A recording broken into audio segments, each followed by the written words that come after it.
A Tale of Two Countries. Some call it the Hermit Kingdom.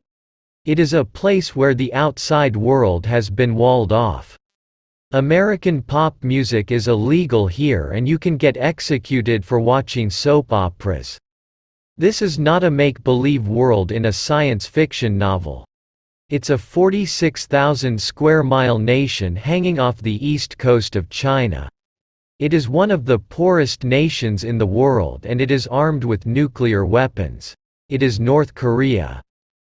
Immediately to the south lies a nation with one of the world's richest economies. About 1/3 of all phones and TVs are made here. The people of this nation are among the world's most educated. Unemployment is low, job security is high, and workers in this nation enjoy the highest salaries in Asia. It is South Korea. The people of this nation share origins with their northern neighbor, but they have since grown far apart. The Democratic People's Republic of Korea, known to Westerners as North Korea, was founded in 1945 after World War II.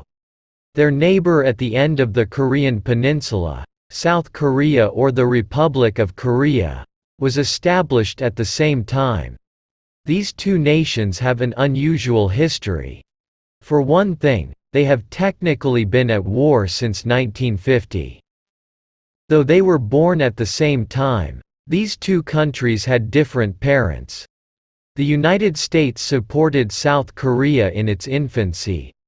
China and the Soviet Union supported North Korea.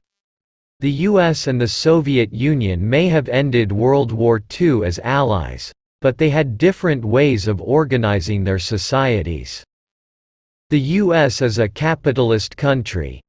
That means that some people are rich and some people are poor. Resources are distributed unevenly. Business are owned by private entities. The Soviet Union claimed to have a communist system.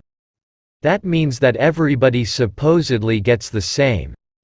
Resources are distributed more evenly. Business are owned in common by the government. These two superpower nations raised North and South Korea in their own images. The two Koreas went to war in 1950. The North attacked and took over much of South Korea. But the United States jumped in and pushed the North Koreans back to the Chinese border. Then China got involved and pushed the Americans and South Koreans back. The nations agreed to a ceasefire. Millions of people were dead and the living returned to their original boundaries. The war never officially ended, though combat has ceased for the most part. After the war, South Korea was one of the poorest nations in the world. In 1960 the average citizen made $79 a year. The country did not have a lot of natural resources to sell, but they did have many hard-working people. During the 1960s, the country began manufacturing labor-intensive products. Selling these products to people in other nations made South Korea rich. They now have one of the largest and most thriving economies in the world. As of 2012, the average South Korean citizen makes around $32,020 a year. The economy of North Korea is dramatically different.